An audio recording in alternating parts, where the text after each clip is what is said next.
Our guy is cruising down the street on his scooter, chilling and doing his part-time food delivery job. Just then, someone nearby panics and shouts not to use a bank card, telling them to take out cash instead so the bank can't track it. Suddenly, a girl comes running at full speed, screaming at everyone to clear the road. Our guy watches in total shock as she leaps straight into the air right above him. She tries to jump over his head at full speed, while he just stares at her, completely confused. But she loses her balance in midair and crashes right onto his head, making our hero yell, "Oh no, my food parcel." Both of them fall awkwardly onto the road, and our hero gets trapped underneath her. Sitting on top of him, she starts crying and begging for help, saying dangerous thugs are chasing her and trying to beat her up. Pinned to the ground, our hero remembers his weird bad luck. In every past life, he died before turning 25 simply because he accidentally became number one at whatever he did.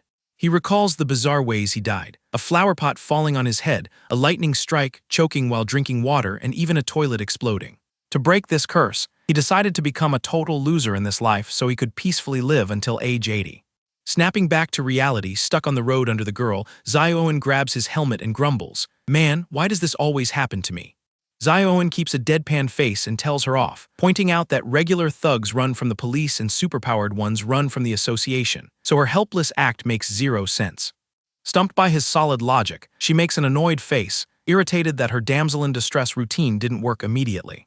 But she quickly snaps right back into drama mode, putting on a crying face and begging him to save her.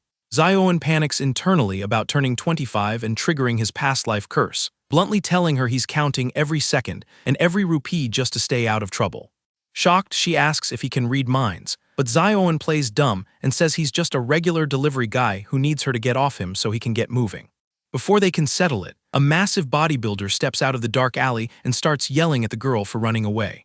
This scary guy turns out to be Lim Kui, a level 4 ice power user who has come to collect a casino debt. Seeing Zioen on his scooter, Lim Kui laughs mockingly and asks if an ordinary delivery boy is really going to settle her debt. Zioen pushes her away with one hand, muttering that he needs to leave before things get messy, wondering why this girl is still clinging to him. Refusing to let go of her only lifeline, the girl tightly grabs the back of his shirt. She dramatically sobs and asks how he can be so cold, but Zioen just glares back and asks why she gambled when she didn't have any money in the first place. Before Zioen can hit the accelerator, Lim Kui stands in front of him like a mountain, warning the delivery boy to mind his own business. Zioen instantly replies with a calm, "Okay," leaving the girl stunned by his total lack of heroism, but Lim Kui assumes he's being mocked and angrily snaps, asking why he's looking down on him. Losing his temper, Lim Kui grabs Zioen by the collar, lifts him off the scooter, and sharp shards of ice start glowing all around them. Smirking arrogantly, Lim Kui brags that he runs this neighborhood and no one gets away with messing with him. Instead of being terrified, Zioen just covers his face in annoyance, grumbling that he's running out of time and this is a waste of effort, which completely baffles Lim Kui. Lim Kui looks down and freezes in shock. He's only holding Zioen's empty shirt. Zioen slipped out so fast he basically vanished into thin air, leaving the giant guy shouting and looking around frantically. Before Lim Kui can react, Zioen drops in from above and lands a lightning-fast kick straight to his jaw. The hit is so brutal that Lim Kui's head spins, sending him floating into the air. Zioen follows through with his kick midair, blasting the massive guy backward down the narrow alley. Desperate to save himself, Lim Kui quickly conjures a thick wall of ice and screams as he triggers his ice shield. But as the attack closes in, Lim Kui's eyes widen in pure terror. He feels an overwhelming pressure, as if a giant python is opening its jaws to swallow him whole. Zioen extends his leg perfectly, pouring all his monstrous strength into the blow. Boom, the kick shatters the ice shield into a million pieces, and the shockwave tears right through the alley. When the dust settles, Lim Kui is lying flat in the rubble, completely knocked out. Zioen stands there shirtless in just shorts and flip-flops, looking down at his defeated opponent without a single scratch. Suddenly, Zioen remembers his most important task of the night if he wants to keep his job. He has to deliver this food on time. The blonde girl stammers in disbelief, unable to grasp how a simple guy took out a level 4 fighter in one shot. But Zioen doesn't care about looking cool. He quickly puts his shirt back on, hops onto his scooter and smiles, relieved that he might still make the delivery. As Zioen speeds off, the girl realizes he is definitely no ordinary delivery boy and pulls out a high-tech scanner from her clothes to check his real identity. She points the scanner at his back and pulls up a screen to run a full combat power scan. The device tries to calculate his power, but his hidden strength overloads and crashes the entire system, replacing the reading with a giant red question mark. Staring at the broken scanner in total shock, her jaw drops as she yells, "Who on earth is this crazy delivery guy?" The next morning, Zio-Owen faces a new problem when his weird landlord shows up at his door with a sleazy smile and suddenly announces a rent hike. He demands 500 rupees extra every month and insists on getting 3 full months' rent by the end of the week, completely ruining Zio-Owen's budget. Sitting at his table, Zio-Owen does the math. At 5 rupees per delivery, he would need to do 120 extra orders, but now he has to come up with 1,500 rupees in just 3 days. He freaks out, realizing that doing 360 deliveries in 3 days means topping the delivery rankings and triggering his deadly jinx all over again. Holding his head, he remembers his landlord's taunt asking why a single guy needs such a huge 3-room flat all to himself. So to avoid becoming the top delivery guy, he posts an online roommate ad to rent out the spare rooms for 400 rupees a month. But as he stares at the screen, fear kicks in that he might become famous on the internet and die at just 23. The thought of accidentally turning into a top blogger terrifies him, but before he can panic any further, an instant reply pops up on his screen. Looking at the screen, Zio-Owen is shocked that someone replied so quickly to post in such a rundown area, worrying that his #1 curse is striking again. He quickly types out his address on Wuxiu Road and tells the person to come after 7 p.m. since he has to work all afternoon. But right after sending it, he gets paranoid that an instant reply on a random post is suspicious, so he deletes the ad to avoid going viral. After deleting the post, he figures one tenant is enough. He checks the clock, it's 10 a.m. time to head out for work. Out on the street, fights break out everywhere between superheroes and villains with explosions going off, but Zio-Owen just rides past on his scooter, minding his own business. Lasers shoot across the sky and heroes leap between buildings, while Zio-Owen stresses about his curse, hoping he doesn't accidentally become #1 in such a crazy world. He remembers a past life where he was a simple comic artist, but when his chapter suddenly hit #1, his drawing tablet electrocuted him and killed him on the spot. Adjusting his helmet, he breathes a sigh of relief that he deleted the ad. Even if delivery money barely covers food, taking fewer orders keeps him far from the #1 spot. By 6:30 p.m., Zio-Owen finishes his shift. Heading home, he checks his phone and figures the new tenant should be arriving in half an hour. Climbing the stairs, he calculates that if both rooms get rented out, he'll have plenty of savings. He just needs to find someone for the second room. He gets excited, thinking this rent trouble actually ended up working out in his favor.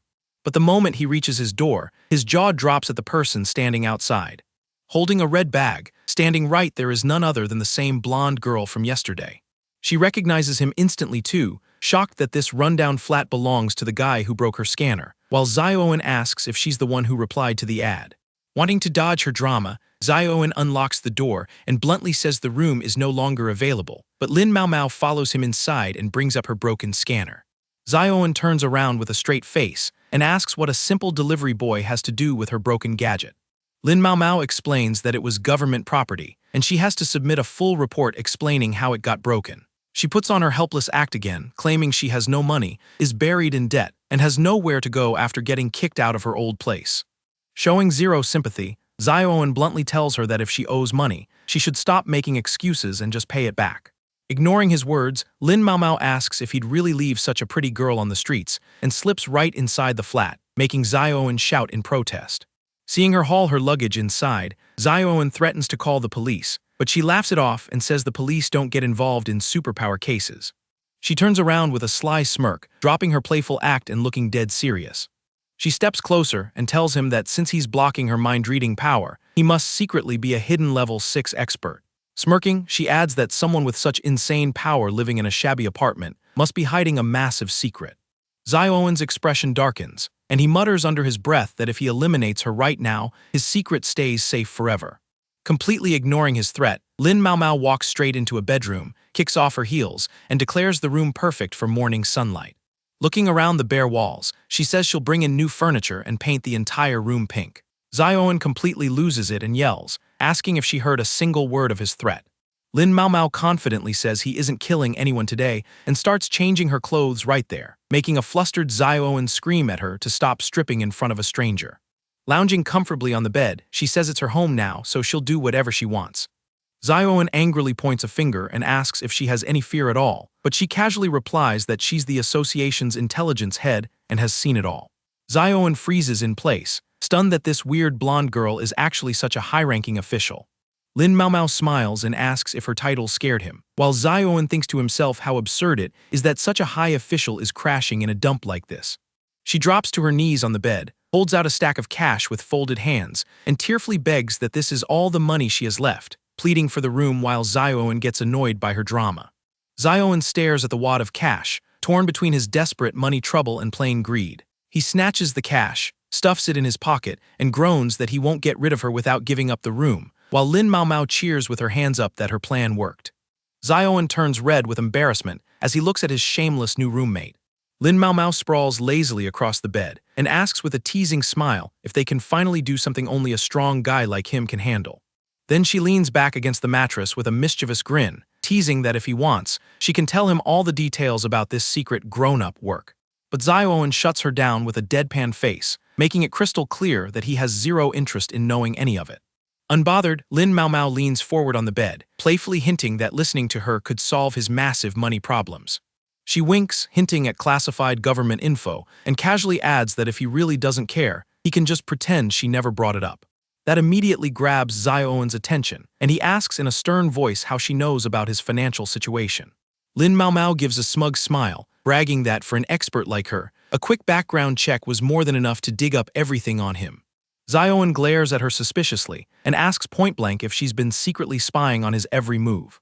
Standing up with complete confidence, Lin Maomao reminds him that as head of intelligence, tracking down high-profile figures is literally her job, playfully asking if he's ready to talk grown-up business now.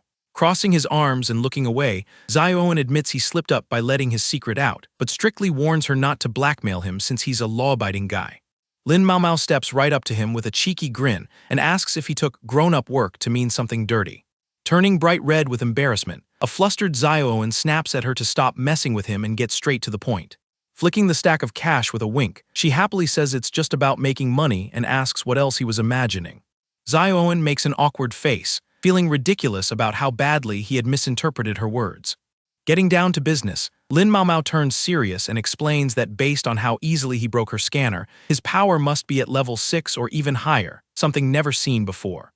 Looking at him closely, she figures out that the real reason he avoids the association is his fear of ending up at the very top of the rankings after the test.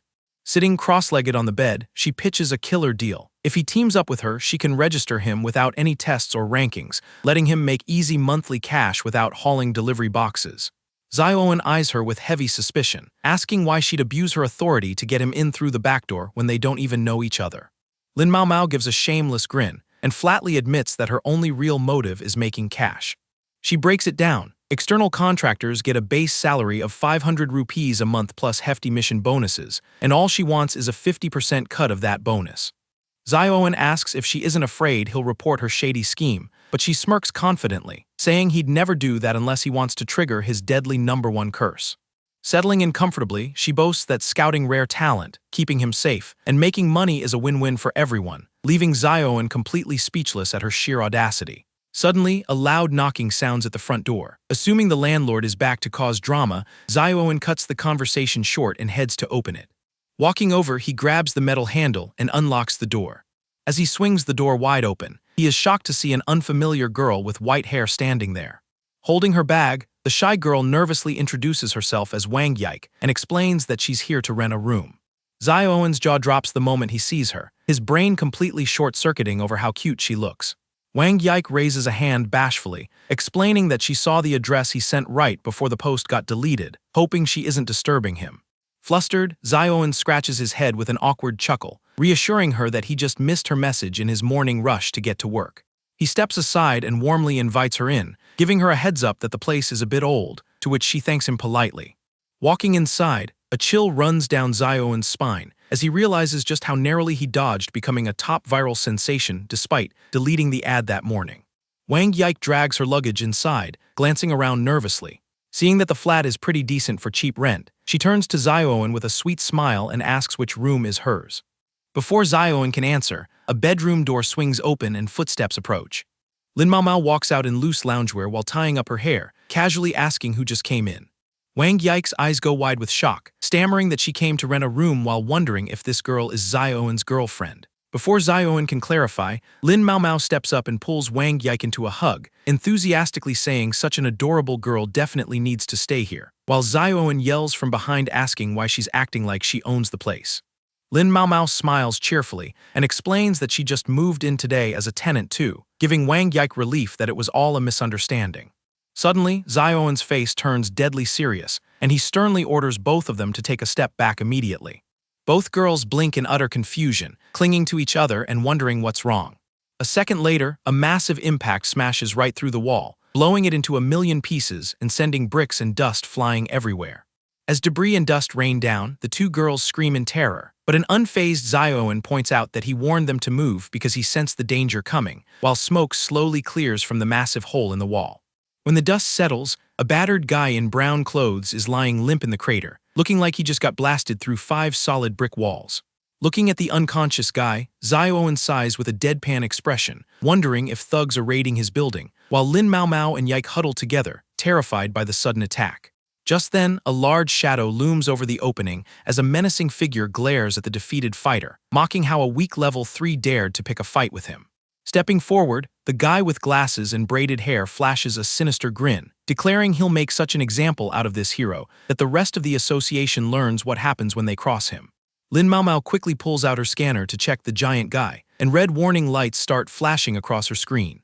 Looking at the reading, she tells Yike that this guy has level 5 power, equal to her own, and is definitely a dangerous villain. Hearing this, Yike completely panics, stammering that she is only level 3 and doesn't know how to fight at all. Mao Mao steps up, points a finger at the thug, and yells a warning that the police are on their way, so he should just give up quietly. But deep down, she knows that even if her team takes their sweet time, they will eventually report this chaos to headquarters. The villain laughs and asks if she really thinks his gang fears anyone, but Mao Mao fires back that she has thrown plenty of his guys behind bars. Just then, a sneaky idea pops into her head, that this fight is the perfect chance to see Zioen's real strength. But when she turns around, her brain short-circuits at the ridiculous thing Zioen is doing instead of fighting. Zioen is sitting right on top of the beaten-up guy, taping up the broken wall. When Mao Mao stares in disbelief, he deadpans, "Can't you see? I'm fixing the wall." Zioen knows his deadly, #1 curse keeps coming back, so to survive, he has to act as useless as humanly possible. Mao Mao screams that a dangerous level 5 villain is standing in his room, but Zioen shrugs it off, saying the guy came to fight them, so why drag an innocent delivery boy into it? Refusing to let him run, Mao Mao grabs his collar and delivers the classic line, "With great power comes great responsibility, didn't you learn that in school?" Zioen shamelessly replies, "Bro, I didn't even pass 8th grade," completely ruining her dramatic speech. Before they can argue more, a terrified Yike cuts in, warning that things are getting worse as purple light starts glowing around the giant villain.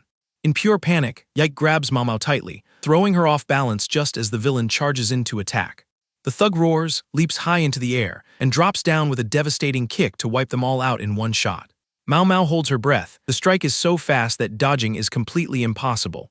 But right before impact, Zioen casually raises one hand and catches the thug's blow effortlessly between his fingers. Mao Mao stares with wide eyes, stammering in utter shock that this guy actually saved them. The giant thug is stunned too, grinning as he admits Zioen is the first person to stop his strike bare-handed. Zioen sighs, internally annoyed that villains in every universe always drop the exact same cliché lines. Powering up, the thug bares his teeth and brags that he'll have to get a little serious now. In the blink of an eye, his skin turns rock-solid like iron as he unleashes his full strength. Standing tall before Zioen with his iron body, the thug smirks nastily and asks if he has ever seen the underworld. With a totally deadpan face, Zioen replies, "Bro, I used to work a 9-to-5 shift there with 0 overtime pay." Enraged by the insult, the iron thug roars and lunges at Zioen with everything he has. He throws a punch powerful enough to tear through a wall, but Zioen dodges it effortlessly without breaking a sweat. Amid the flying dust, Zioen asks dead seriously who is going to pay for the repairs once he loses, or he's totally screwed. The thug furiously yells, asking why he's worrying about room repairs when he won't even survive. Zioen's eyes narrow sharply as he coldly warns him not to talk about killing around him, because that word doesn't exist in his dictionary. The thug unleashes a furious storm of heavy punches, but Zioen sidesteps every single strike as if the world were moving in slow motion. Then Zioen glances behind him and screams in horror. His beloved sofa has been smashed to pieces in the fight. Before he can even mourn the sofa, he shrieks again, seeing his fridge crushed into scrap metal. Leaning against the wrecked fridge, the thug chuckles, admitting he's surprisingly tough for an ordinary guy. Ignoring him completely, Zioen rushes over to his squashed fridge, clutching his head over his ruined appliances. The thug yells at him to focus on the fight, but before he can finish his sentence, a lightning-fast slap lands right across his face. With that single slap, Zio-Owen sends the iron thug flying into the air, furiously grumbling about how many extra delivery orders he'll need to do to cover the damages. The impact blasts the level 5 villain straight through the ceiling, rocketing him into the sky. Back in the room, Zio-Owen weeps over his ruined fridge, while Mao Mao and Yike just stare at him with their jaws on the floor. Terrified of a rent penalty, Zio-Owen frantically starts taping up the broken furniture, leaving Mao Mao marveling at his ridiculous power. Mao Mao stares excitedly at Zio-Owen, cheering internally that she has struck absolute gold. She can't believe that Lucas, a notorious level 5 villain, got deleted with a single slap. This is totally insane. Just then the guy in brown clothes gets up from the rubble, asking with a dizzy look, "Bro, who on earth is this Zio-Owen guy?" Zio-Owen turns around and casually asks, "When did you wake up, bro?" Holding his aching head, he whispers, "I was never actually knocked out, I saw everything with my own eyes." Zio-Owen tells Mao Mao her police friends will be here soon and asks what to do with this guy, while Mao Mao panics that if the authorities discover Zio-Owen, everything will go down the drain. Zio-Owen and Mao Mao start bickering back and forth, while Yike realizes both of them just want to keep this whole thing under wraps. Yike quietly steps forward and says she can handle it, making both of them stop fighting and turn to look at her. A purple glow shines on Yike's fingertip as she looks straight into the injured guy's eyes, saying, "You are the true hero who took down Lucas." Before he can react, Yike taps her finger right on his forehead, sending her power straight into his mind. Mao Mao is shocked to see that Yike can alter memories, while Zio-Owen thinks to himself that the new roommate turned out to be super useful. Now completely dazed, the guy sits cross-legged on the floor, repeating to himself over and over that he was the legend who destroyed Lucas. Yike calmly reassures the dazed guy that everything is fine, while her glowing power wipes out his old memories. Flipping her hair back with a confident smile, Yike proudly turns around and announces that the fake memories are successfully planted in his head. Seeing her skill, Lin Mao Mao thinks mind manipulation powers are super rare, finding it hard to believe such a talented girl quietly came to share a room without any official record. Usually, the association immediately recruits mind controllers, so Yike's sudden arrival feels pretty suspicious. But instead of overthinking it, Mao Mao gives a sly smile, thinking it's going to be a lot of fun living under one roof with two weird freaks. Before they can talk any further, a knock sounds at the front door, startling Mao Mao while Zio-Owen is still busy sticking tape over the broken wall. Instead of walking to the door, Zio-Owen pokes his head right through the giant hole in the wall and asks the suit-wearing folks outside, "Who are you guys?" Adjusting her glasses, the sharp officer Jin Shan introduces her squad as the association's cleanup crew and asks if they can come in to clean up the mess. Zio-Owen casually steps aside and lets them in, thinking to himself that this cleanup crew arrived crazy fast. This association cleanup squad specializes in fixing battle damage, erasing evidence, and covering things up from the general public. As her team begins inspecting the room, Jin Shan compliments Mao Mao, who is busy dragging the dazed guy across the floor. Grabbing the confused guy by his collar, Mao Mao lies straight to Jin Shan's face, claiming this innocent guy took down the level 5 villain. Jin Shan raises an eyebrow in suspicion, asking how a weak level 3 could possibly beat up a massive threat like Lucas. Mao Mao points toward Zio-Owen standing by the hole in the wall, swearing she saw it with her own eyes, and adding that Zio-Owen helped out in the fight too. Buying the story, Jin Shan jots notes on her clipboard and promises the bounty reward will hit their bank accounts in a few days. But then Jin Shan pauses and points out that Zio-Owen's name isn't even in the association's database, making Zio-Owen's heart skip a beat. Lin Mao Mao immediately cuts in with a sweet smile, saying she'll handle Zio-Owen's registration herself so Jin Shan can focus on handling the public outside. Jin Shan agrees, while her team loads the unconscious villain onto a stretcher and carts him away. Standing at the door, Jin Shan apologizes to Zio-Owen for the trouble, while her team finishes clearing away all the debris. She hands him a business card, telling him to call her directly if any more trouble pops up. Before Zio-Owen can reach for it, Mao Mao snatches the card away and tells Jin Shan that she'll handle everything from now on. Jin Shan nods respectfully to her superior and leaves without asking any extra questions. As soon as the cleanup crew leaves, Mao Mao turns with a mischievous smirk and tells Zio-Owen to come straight into her room, making him break into a cold sweat. Meanwhile, looking at the giant hole in the wall, Zio-Owen asks Yike if she still wants to rent the room, and despite all the chaos, she shyly says yes. Zio-Owen tells Yike to check out her room first so they can sort out the rent later, apologizing for the first day drama, but a flustered Yike reassures him it's fine and tells him to go handle his business. As Zioan heads toward Mao Mao's room, Mao Mao calls out from inside to come in and shut the door. Zioan groans and walks in, completely unaware that Yike is narrowing her eyes behind him, watching him strangely. Once inside, Zioan asks with a deadpan face, "Why did you drag me in here anyway?" Striking a cool pose, Mao Mao brings up the topic again, telling him she's registering his name with the association tomorrow, so he needs to hand over his ID and bank details. Sitting on the bed, Zioan cuts her off and warns her that since he never agreed, who is she to make life decisions for him? Smirking slyly, Mao Mao reminds him she already promised Jin Shan, warning that after today's incident, the association will keep a close eye on him anyway. Stepping closer, Mao Mao says Jin Shan isn't dumb enough to actually believe a weak guy like Liu Kai crushed a level 5 monster all on his own. Collapsing onto the bed with his head in his hands, Zioan groans that dealing with the association is a massive headache, while Mao Mao teases that a smart guy like him shouldn't waste such a great opportunity. Leaning in with a playful smirk, Mao Mao teases that if money isn't enough, she can offer him a few special services to sweeten the deal. Zioan's face turns beet red with embarrassment, shouting at her to remember her high-ranking status and cut out the drama. Mao Mao bursts out laughing, teasing that she didn't expect him to get flustered so easily, admitting she was only joking. Getting back to business, she chuckles and says she won't force him, but she really needs his insane power to help pay off her debts. Seeing him hesitate, Mao Mao sits next to him and gently explains that teaming up with the association is a win-win for both of them. Before he can respond, Mao Mao pulls him close and whispers in his ear, "Just listen to me like a good little brother, okay?" Completely helpless, Zioan stammers under his breath, asking if he can at least get tonight to think it over. Mao Mao happily agrees, but sets a strict deadline for 9 a.m. tomorrow, leaving a defeated Zioan no choice but to accept. As he steps out into the hallway, the bedroom door clicks shut behind him. Holding his head in exhaustion, Zioan lets out a heavy sigh, realizing he's basically being blackmailed and cornered. Still, just as he thinks she made some fair points, a strange black spider crawls across the floor right next to his flip-flop. Suddenly, the tiny spider flashes with an ominous glow as a weird energy pulses through its legs. Before the creature can pull off any dangerous move, a heavy book slams right onto it, squashing it flat in a single second. Crouching down to check, Zioan casually lifts the book, completely unaware that he just obliterated a magical creature. Staring at the green stain smeared on the book, Zioan makes a disgusted face, grumbling about how many annoying spiders have infested the flat lately.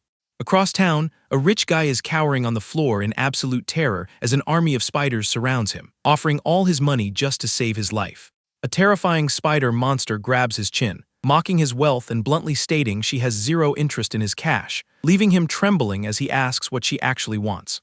Pinning him down helplessly with her sharp legs, the horned monster flashes an evil grin and says, "All I want is you." Blowing glowing green gas into his face, she laughs and declares that they're going to be a couple now.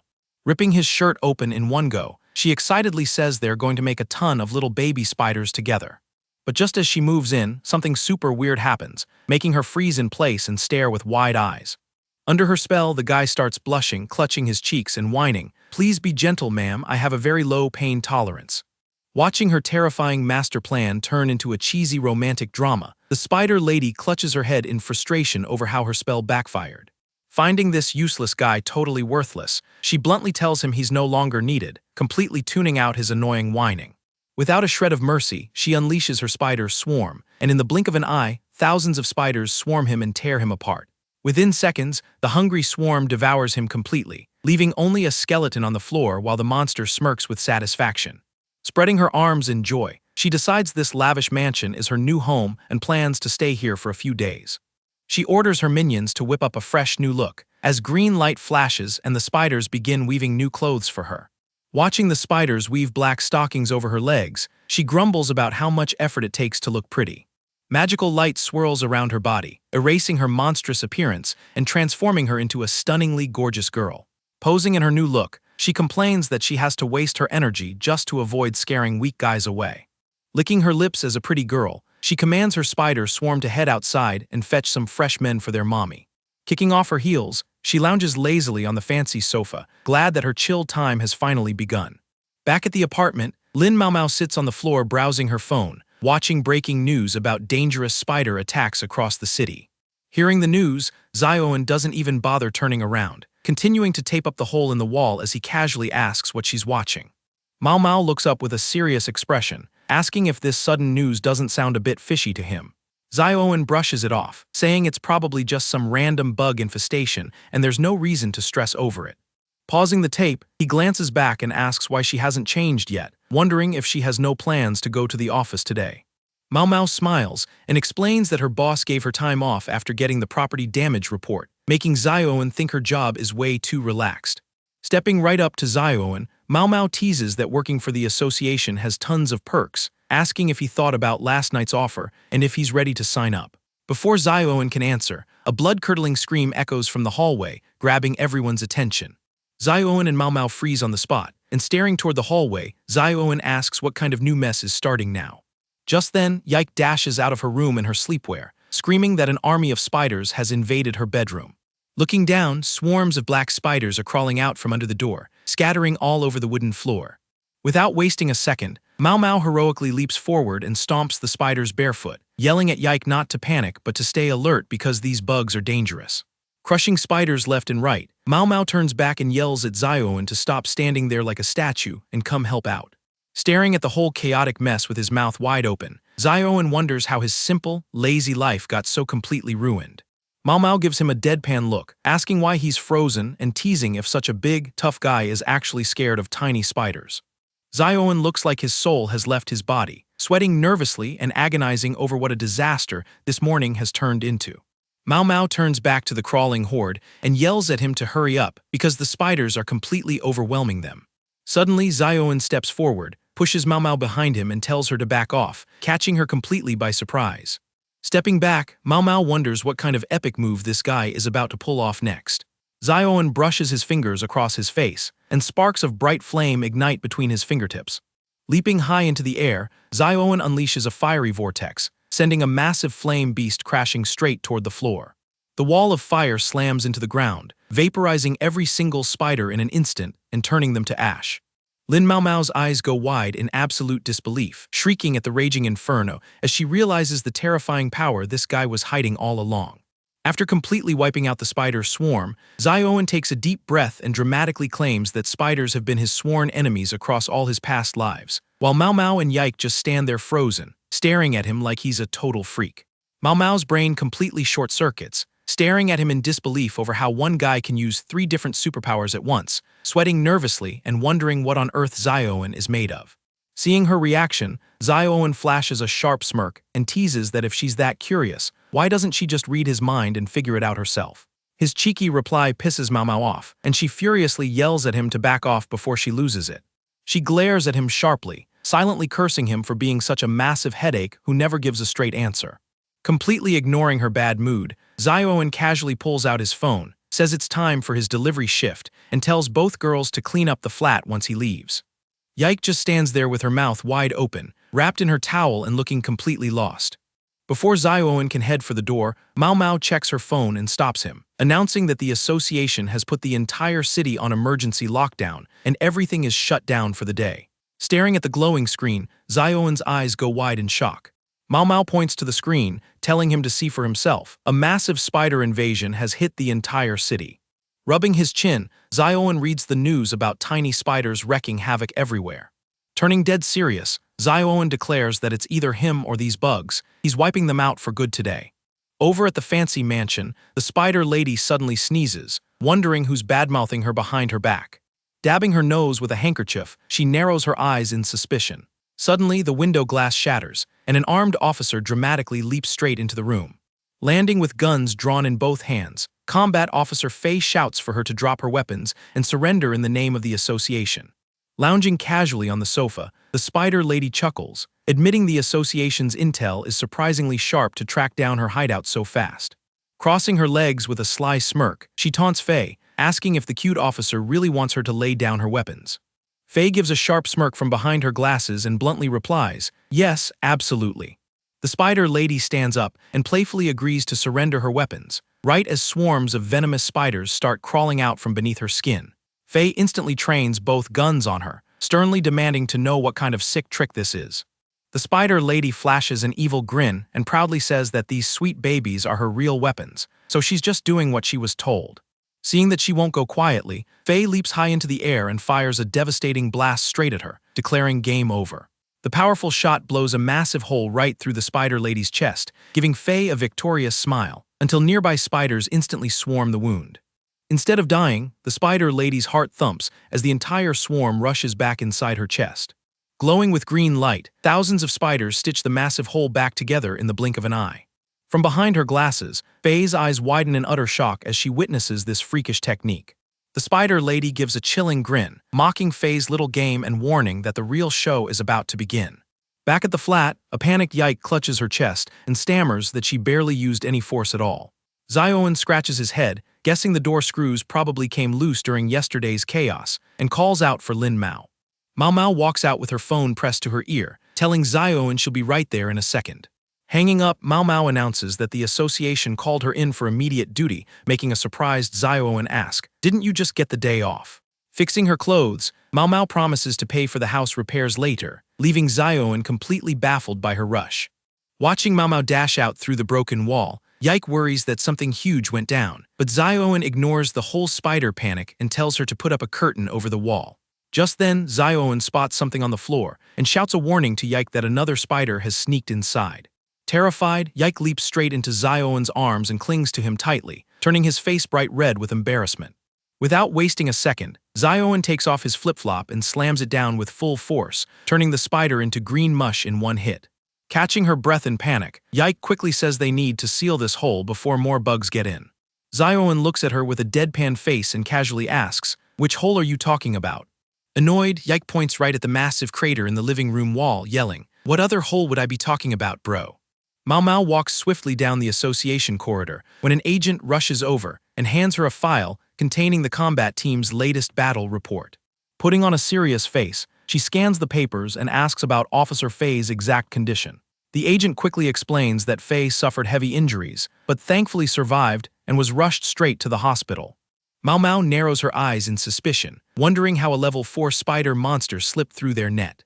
Walking toward the elevator, the agent says the wounded spider monster is probably lying low somewhere until the combat team tracks her down. Pausing to give final instructions, Mao Mao orders her intel team to dig up all data on the spider and hand it over to the combat squad as fast as possible.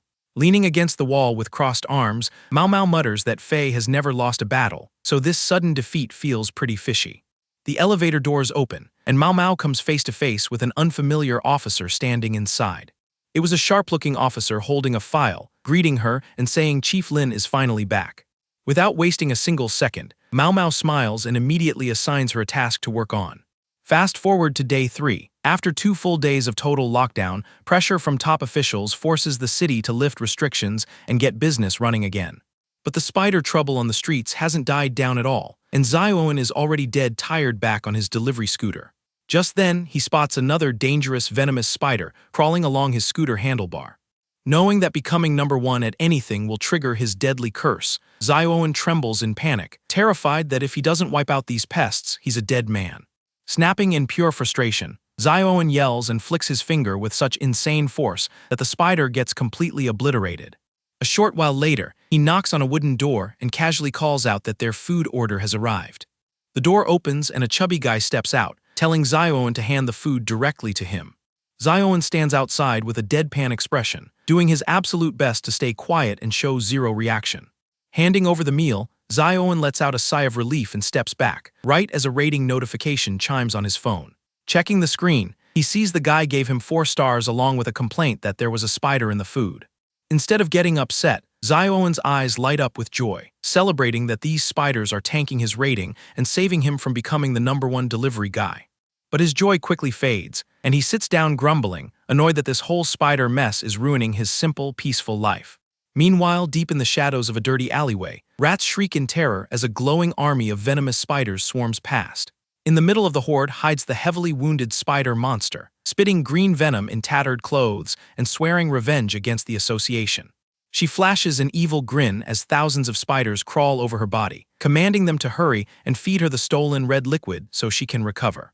Her red eyes gleam with hunger as she tells her swarm to restore her back to full power. Green light flashes around her as she enters her full monster form, but she quickly realizes that tiny drop of red liquid isn't enough to heal her deep wounds. Narrowing her glowing eyes, she realizes she'll have to hunt down a fresh human prey and drain all his life energy. Releasing a toxic aura around herself, the giant spider monster scales the wall and heads toward the city in search of fresh prey. Meanwhile, at a flea market, Zioen is sitting next to his clunky electric scooter, sadly wondering if its battery life is officially dead. Depressed at the thought of emptying his pockets for a new one, his eyes suddenly go wide in pure shock. Around the corner of the wall, a massive, spiky monster leg slams straight into the ground, followed by an army of venomous spiders crawling in. The towering spider monster looms right in front of him, standing tall on giant glowing legs as Zioen sits frozen on his knees, staring up in utter disbelief while tiny spiders scatter across the pavement. Breaking into a cold sweat, Zioen's brain short-circuits as he screams internally, "How on earth does a massive spider have a human torso growing out of it?" Licking her lips, the spider monster eyes him like a snack, muttering that even though this guy is a bit skinny, he'll still get the job done. Her red eyes flash, and she lunges straight at Zioen, shrieking that she's going to satisfy her hunger and heal her wounds today. As the spider lady lunges at him, Zioen flashes back to a hilarious memory from his 26th past life, back when he was a monk tied up by 7 spider demons. Tied to a wooden post, Monk Zioen was calmly chanting mantras, politely trying to convince the demons to give up their wicked ways and walk the right path. But ignoring his advice, the spider sisters mocked him and teased, asking why he was wasting time on boring chants when he could be having fun with them. The gorgeous demons surrounded him, striking poses and insisting that their hideout was absolute paradise for any guy. Zioen closed his eyes and chanted faster, doing his absolute best to stay composed and avoid falling for their charms. Then one pretty demon leaned in close, resting her hand on his robes, and whispered in his ear that they might consider letting him go. Flirtatiously running a finger along his waist, she slyly added that he just had to fulfill one small condition first. Zioen braced himself, convinced they were about to pull some shameless trick, and prepared to resist with all his willpower. But instead of seducing him, the demons plopped Zioen right onto a weaving loom, teasing him about his hidden crafting talent. Utterly exhausted and helpless, Zioen lifted the shiny woven fabric and sighed, "Well, it's finally done." The spider sisters beamed with joy, showering him with compliments and thanking him for his hard work. But the moment he created the world's very first silk cloth, lightning struck poor Zioen straight from the sky, instantly ending his life. Snapping back to the present, Zioen looks up in shock as the creepy spider lady smiles, telling him that crossing paths with her is just his terrible luck. With a deadpan expression under his helmet, Zioen casually asks if she's the one behind the entire spider infestation in the city. Offended by the accusation, she snaps back that she only preys on bad men and asks if he has any last wishes before getting wiped out. Eyeing his skinny, scrawny frame, the spider monster sighs that he looks totally broke and dried up, but she'll just have to make do with him. Standing his ground, Zioen coldly replies, "Nothing." Unfazed, the spider lady tries a new angle, purring that she'll let him have a little fun before he dies. She smirks and boasts that her venom will numb his senses completely, so he won't feel any pain when his time comes. Without any warning, she lunges forward at terrifying speed, striking hard with her razor-sharp legs. The strike tears up the ground but hits only thin air, leaving the spider lady staring in complete shock. She stares into the broken crater where only Zioen's helmet is left, wondering where on earth the guy vanished to. Before she can react, Zioen casually appears right behind her, catching the monster completely off guard. Leaning in with a dead serious face, Zioen asks the only question that matters, "Do you actually spit silk?" The spider lady smirks playfully and reaches out with her sharp claw. But before she can even touch him, Zioen angrily grabs her arms in an iron grip. He slams the massive monster into the ground and repeatedly thrashes her, yelling, "Tell me, do you spit silk or not?" Standing over the beaten-up monster, Zioen declares that if she can spit silk, she definitely deserves to be taken out, and then casually walks away. Jogging down the street with his bags, Zioen accidentally trips on a tin can and loses his footing. Catching his balance just in time, he yells, "Because of these dumb spiders, I almost bought a one-way ticket to heaven for the second time today," and furiously boots the can into the sky. Wiping his brow amid the swirling dust as he walks off, a guy in heavy boots watches him, completely frozen in shock. Talking nervously on his phone, the scout stares in disbelief and reports that the terrifying spider monster has already been brutally beaten down. By evening, everything seemed unusually calm around his apartment building. Suddenly, the door swings open, and Lin Maomao strolls in with a bright smile, cheerily announcing, "I'm back."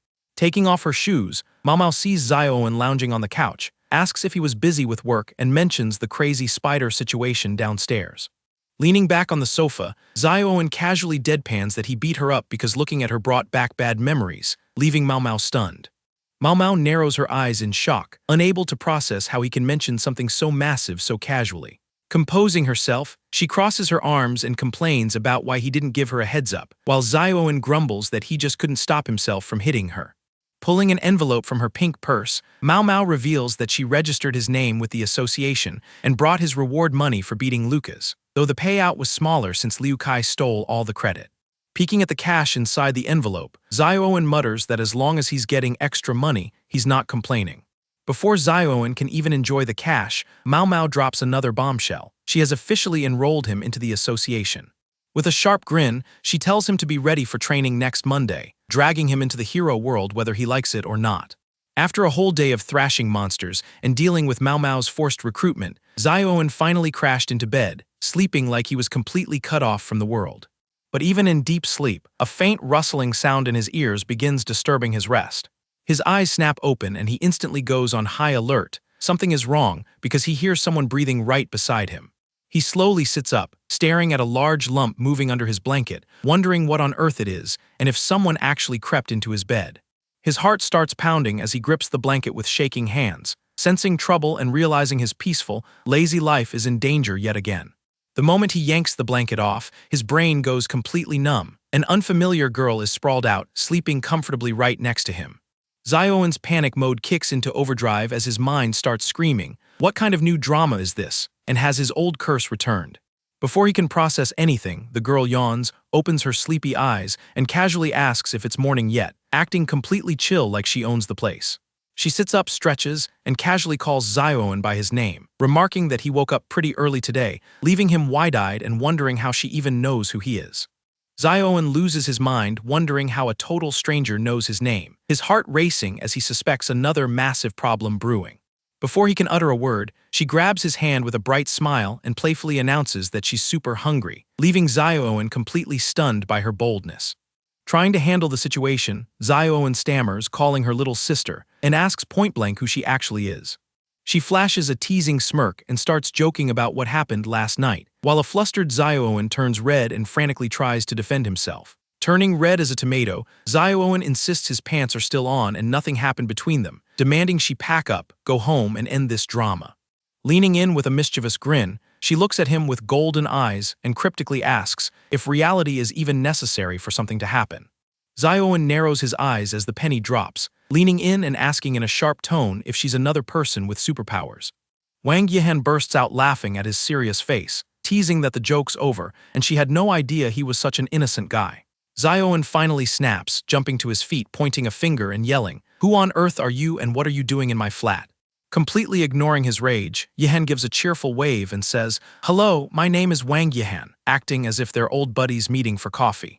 Zioen immediately narrows his eyes with suspicion, repeating Wang Yihan, before sharply asking what her connection is to Wang Yike. Before she can answer, a knock sounds at the door along with a familiar voice calling, "Zioen, wake up." It was Yike, and Zioen's breath catches in his throat. The door opens and Wang Yike walks in, but her eyes pop out in pure shock at the sight before her, her sister sitting right on Zioen's bed. Covering her mouth in disbelief, Yike stammers, "Sis, what are you doing here?" Her eyes darting between Yihan and Zioen, scrambling out of bed. Flailing his arms in a panic, Zioen blurts out, "Yike, don't get the wrong idea, I don't even know her," while Yihan just leans back with a smirk, greeting, "Hey little sister, long time no see." Zioen freezes in shock, echoing, "Little sister," his head spinning as he tries to wrap his mind around their connection, his peaceful morning turning into a total nightmare. Sitting at the table with crossed arms, Zioen stares at both sisters, thinking they look nothing alike and wondering if he's getting caught in some fairy tale scam. Looking at her sister, Yihan says, "Long time no see, little sis. Wow, you've really grown." To which Yike quips back with a laugh, "Yeah, way more than your ex-boyfriend ever did." Holding his head, Zioen mutters, "Yike, are you sure you're not remembering the wrong family? Look at yourself, you look completely petite and innocent." Pointing at both of them, Zioen asks in confusion, "And anyway, how is your sister way hotter than you? Am I blind?" Completely baffled, comparing Yihan's mature vibe to Yike's cute look. Yihan flashes a bright smile with her golden eyes and proudly boasts that her sister is actually their clan leader, and her true form has a top-tier stunning figure. Zioen shrieks, "Her, hot," his mind spinning out of control as he wonders if both of them have completely lost their minds. Leaning in playfully, Yike says, "Looking at your face, you clearly don't believe it. Our phantom clan can shapeshift whenever we want, especially phantom monsters at my sister's level, leaving Zioen's jaw hanging wide open. Zioen's brain short-circuits with giant question marks floating over his head. What on earth is this phantom clan? Across all his past lives, he had never heard of shapeshifting monsters like this. Then old lore clicks in his head. Phantoms are dream monsters that charm and control men with hypnotic spells so powerful that major factions and the association constantly hunt them down. Zioen realizes things have gotten way too complicated. A bit later at the breakfast table, Wang Yihan stretches and casually announces that since she's sharing a room with him starting today, it's a great chance to bond. Slumped over his fried eggs and dead tired, Zioen groans, room sharing with a phantom. His peaceful life was officially over. Without any warning, Yihan winks and forms a glowing pink heart with her hands, sparking magical energy as she activates her hypnotic charm right there in the kitchen. Zioen narrows his eyes. This was definitely no ordinary family breakfast. Surrounded by swirling pink smoke, Yihan strikes an alluring pose and purrs in a sweet voice. Come on, let's do something fun together. Zioen's heart races as he freezes in place, dreading that this new jinx might actually be impossible to escape. So this Wang family, known as the Phantom Clan, is super famous for messing with people's minds and controlling them. It's mostly women who have dominated for years and their top leader over the past 50 years. None other than this lady, Wang Yihan. As a top-tier phantom monster, she bewitches and rules over any guy who comes near her using her magical powers. Basically, she's an absolute master at trapping men in her web. Snapping back to the scene, Yihan is clutching her head in a cold sweat. She mutters, wondering if this guy has something wrong with him because Zioen shows zero reaction on his face. Yin gets right in his face and snaps in frustration. Hey, why aren't you reacting at all, bro? But Zioen just sits there completely still without moving a muscle. Zioen stares at her with a deadpan face and asks point-blank, what kind of reaction do you want from me, bro? Showing zero emotion. Fixing her clothes, a flustered Yihan guesses, are you pretending to be a good guy in front of my sister and hiding your true feelings? Scratching his head, Zioen casually replies, bro, anyone would be startled waking up to a stranger next to them. And besides, every guy has different tastes. I don't like all this flashy drama. Yihan is left speechless, pointing a trembling finger and stammering, You. Just then, Yike steps in nervously, saying, Big sis is furious, Zioen, don't say another word or things will get bad. Zioen walks to the door and says his scooter is broken, so he's leaving early to get it fixed. If you're just here to visit your sister, make yourself at home, but if you have shady plans, stay out of my way. Defeated, Yihan flops onto the floor, grumbling that she refuses to believe any guy could stay this calm around her. Purple magical light begins swirling around her as Zioen casually walks toward the door. Wang Yike glares with her golden eyes and yells at her sister, Big sis, what are you doing? Stop with the unnecessary drama. But Yihan doesn't listen to anyone. She forms a glowing pink heart with her hands as purple energy crackles around her fingers, shaping into a sharp arrow. This power of Yihan's corrupts a person's thoughts and amplifies their inner desires 100-fold. Whoever gets hit by this arrow falls into an inescapable dream world. Striking a pose, she takes aim. And she fires. A streak of pink and purple light rips through the air, shooting straight at Zioen's back while he casually walks ahead. Direct hit, the arrow shatters into glowing fragments upon hitting Zioen's back. He just turns slightly and deadpans, that's it. An attack meant to drive anyone insane ended up being a complete dud. Wang Yike drops to her knees in sheer panic, whimpering in a trembling voice, he's done for, it's all over. In the blink of an eye, the scene shifts and Zioen finds himself in a dark purple realm. Completely unfazed, he asks in confusion, what did you just do, bro? And what kind of place is this? Demanding a straight answer. Suddenly, countless pink and purple shadow-like girls appear from all sides, surrounding him with smiles. A voice echoes, you will never escape from here unless I allow it. High above in the void floats the Phantom Clan leader, looking intensely dangerous as she sternly warns that he will remain trapped here for the rest of his life and never get out. Back in the real world, Yike flails around in a panic, crying out as she looks at Zioen's frozen body. What do I do now? If he stays in Big Sis's illusion dream for too long, his brain will completely shut down and turn him into a living corpse. But inside the dream world, Zioen is just chilling. Sitting down and looking around, he casually says, wow, you can actually create such a cool world by bending the mind, this is pretty neat. Even across all his reincarnations, he had never seen an illusion like this, viewing it more like an art exhibition than a threat. Yihan is stunned, her arrogance completely vanishing. She thinks how bizarre this guy is. She expected him to be terrified or seduced, but he's reviewing her illusion like a customer watching a demo. And then Zioen drops the ultimate burn. He raises his hand and casually flashes her a big thumbs up. He calls out, full like from my side, great job. literally complimenting her dream illusion. Yihen's jaw drops in utter shock that a random guy is giving the mighty Phantom Clan leader a thumbs-up review. Wang Yihen's face burns red with fury. She screams at Xiaowen, furious that he dares look down on her, swearing she's going to destroy him today. Shrieking in rage, she unleashes her full power. A blast of pink light erupts as she commands her shadow clones to swarm him. The glowing-eyed girls surround him, declaring that in this dream world, his mind and willpower will be completely shattered. But Xiaowen just stands in the center, completely unfazed. As the shadows close in, he doesn't budge an inch, watching with a deadpan expression. Yihen glares at him and coldly says that she was only playing before, but now she will lock him in here forever. Raising an eyebrow, Xiaowen mockingly repeats, "Shatter my willpower," as if casually discussing everyday gossip. The girls urge him to indulge, but Xiaowen laughs it off, saying their little game is totally childish and boring. Suddenly, a blazing blue magical energy erupts around Xiaowen. With one sharp burst of power, he shatters the entire illusion into pieces. The blue energy blasts outward as all the shadows flee screaming, cracks spread across the sky, and the magical prison collapses like a house of cards. Back in the real world, Yihen's eyes widen in sheer horror. She can't believe her strongest illusion is cracking apart. Amidst the crumbling dream, Xiaowen casually strolls toward Yihen, checks his watch, and mutters, "If time here moves differently and my food delivery isn't late, fine, but if my schedule got ruined."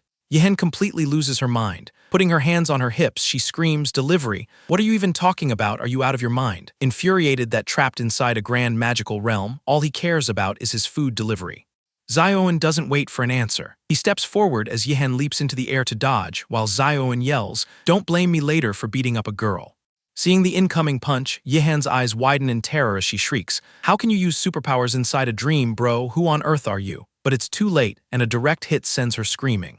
The moment Xiaowen grabs Yihen, a massive, terrifying red visage manifests behind him. Before that monstrous pressure, the Phantom Clan leader becomes utterly powerless.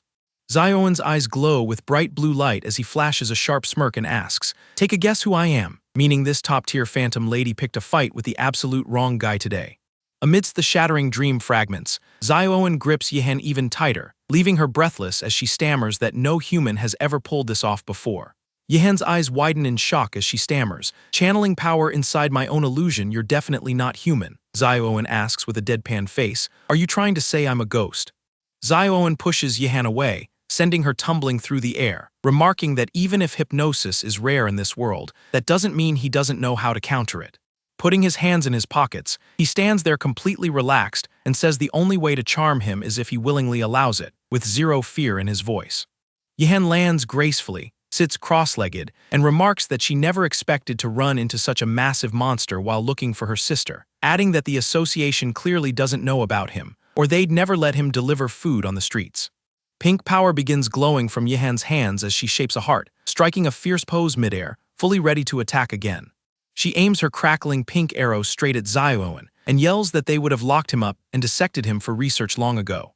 Xiaowen tilts his neck without any worry and asks if she's really about to cast another hypnosis inside this dream, warning her that she might get trapped in her own secondary illusion and never get out.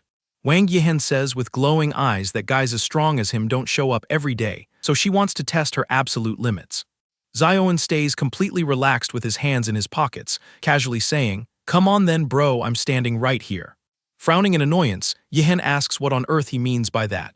Scratching his head, Xiaowen explains that he's giving her one more shot just to see what her next illusion looks like. Yihen completely loses her temper and shrieks, "Don't you dare underestimate me, drop dead," firing a massive purple arrow straight at him. The moment the arrow hits, the entire illusion shatters like glass and bursts into pieces. Snapping back to the real world, Wang Yihen collapses onto the floor in total exhaustion as Wang Yike rushes over, asking what happened to her big sister. Just then, Lin Maomao stomps in annoyed in her pink nightsuit, asking where all this morning energy is coming from and if they don't know the door isn't soundproof. Maomao steps inside, but all her anger vanishes when she sees Yihen passed out on the floor. She starts asking what's going on, but a panicked Yike cuts in, saying her sister was totally fine just a moment ago before suddenly blacking out. Wang Yike's eyes widen in fear as she nearly cries, saying she has never seen her sister collapse while using her powers and panicking over what to do. Lin Maomao kneels down, checks Yihen's pulse, and says her pulse is totally normal, telling them to let her lie down for a bit and she'll be fine. Standing up, Maomao asks Yike, "By the way, is she your sister? What is she even doing in Xiaowen's room?" Leaving Yike stammering, "Well, actually." Putting her hands on her hips, Mao Mao turns to Zioen and snaps, "Hey Zioen, what's the deal here? A girl is lying unconscious over there and you're just standing here posing like a statue." But Su Zioen just stands frozen like a mannequin without moving an inch, eyes wide open in complete silence. Mao Mao gets pissed off, yells that she's talking to him and lands a kick right on him. Zioen topples straight onto the floor. Mao Mao freezes in shock and panics, asking what happened to him since his body feels completely stiff like rock.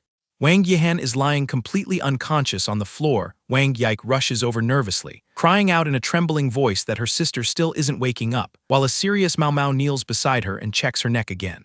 Lin Mao Mao extends her finger as pink and purple light ignites at its tip, quietly muttering, "Mind reading," a psychic power that taps straight into someone's brain to unlock all their secrets. Leaning over the unconscious Yihan, Lin Mao Mao presses her glowing fingertip right against her forehead, channeling pink energy into Yihan's mind with deep focus, since this technique is tricky and mentally draining. Suddenly, Mao Mao's eyes widen in pure shock and she gasps, "How is this possible?" jerking backward as if she just witnessed something terrifying and bizarre inside her mind. Wang Yike steps closer nervously with her golden eyes, asking in a shaky voice what happened, but Mao Mao just sits there completely frozen, unable to utter a single word. Finally, Mao Mao speaks in a faint whisper, her eyes still filled with shock as she looks at Yike and says, "There is nothing in there, only pure pitch-black darkness," leaving them sitting on the floor in an eerie silence. Now we jump straight into Wang Yihan's secondary illusion. It was pitch black all around, where she was sitting all alone with secondary illusion written in bold above. Yihan asked herself, "Is this really my own illusion? There's nothing here except pin-drop silence and total darkness," her voice echoing in the empty space. She wonders, where did Su Zioen go? He was supposed to enter here with me, and I thought I'd see some scene from my own mind. Just then, Yihan bumps into something huge. "Oh crap, what is this, bro?" and stumbles back in pain. Looking up, she spots a massive wall-like structure and mutters, "A wall." Looking even higher, she sees a gigantic stone statue sitting on a throne, whispering, "A stone statue." Looking closer, cracks begin forming across the statue's face, and with a heavy rumble, its eyes ignite glowing bright red. The massive statue awakens completely, towering over Yihan with glowing red eyes cutting through the darkness. Wang Yihan's eyes go wide in shock as she blurts out, "It's my illusion, so why is this guy acting like the final boss here?" The statue opens an eye and beams red light, leaving Yihan whimpering in a trembling voice. His pressure is literally suffocating. With a loud cracking sound, the statue's stone fingers grip the throne, and it begins to move, kicking up a cloud of dust. The statue points a finger straight at her as a deep, booming voice echoes, "Do you want to know who I am?" Paralyzed with fear, Yihan goes dead silent for a moment. Suddenly, floating screens appear all around Yihan inside the illusion, leaving her floating among them and yelling, "What kind of nonsense is this?" Violent memories start playing across the screens, slashing sounds, daggers, people falling through doors, leaving Yihan quietly staring at this brutal past.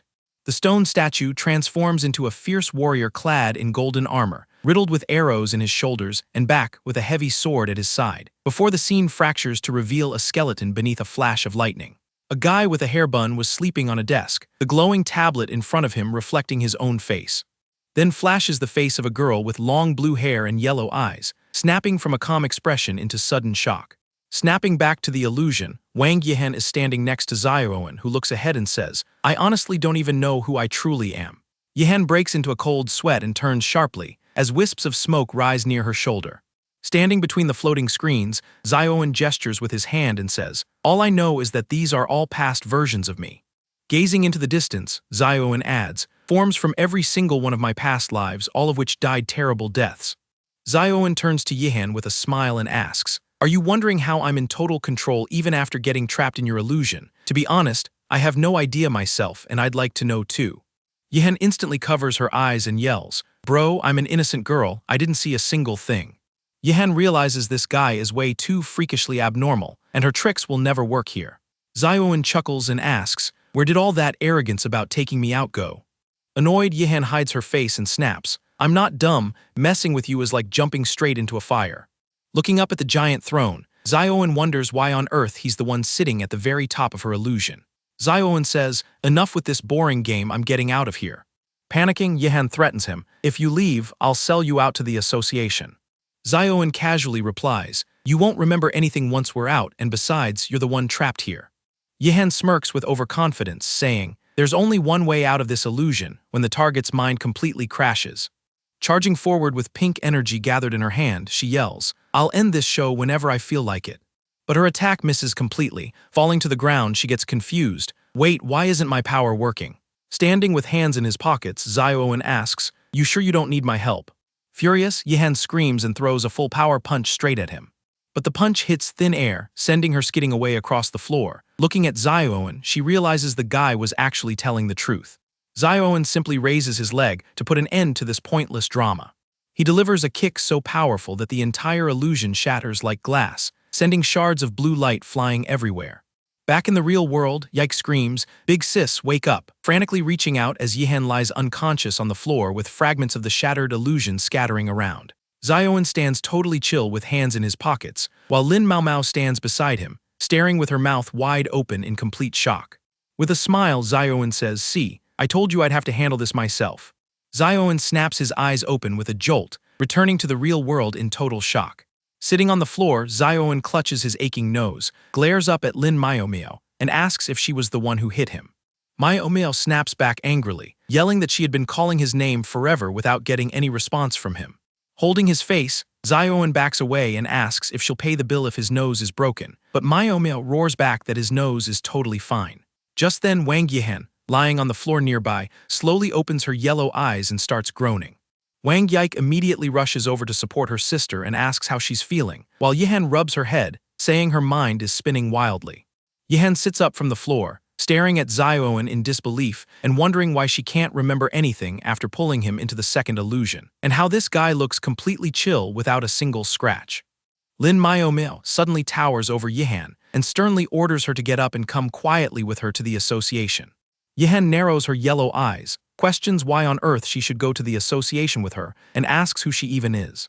Lin Miao proudly introduces herself as the head of intelligence for the Ability Association, stating she suspects Yihan has ties to the ultimate organization and must cooperate with questioning. Completely unfazed, Yihan holds out her hand with a smirk and asks point-blank where her official investigation warrant is. Hearing that sharp comeback, Miao's eyes twitch in shock. Miao says she can always do the paperwork after returning to headquarters, but Yihan casually puts on her shirt and tells her to come back only when she has an actual warrant in hand. Putting her hands on her hips, Yihan smirks with total confidence, saying since they share the same mental abilities, Miao will never uncover her secrets through mind reading. Miao is taken aback by how easily Yihan saw through her psychic abilities. Just then, a dark aura flares up behind Wang Yihan as she sternly orders Yike to pack up and come home with her. Seeing her sister's temper, Wang Yike shrinks back and softly mutters that she really doesn't want to go back. Wang Yihan narrows her eyes in anger and turns around, asking if Yike has suddenly grown the guts to disobey her.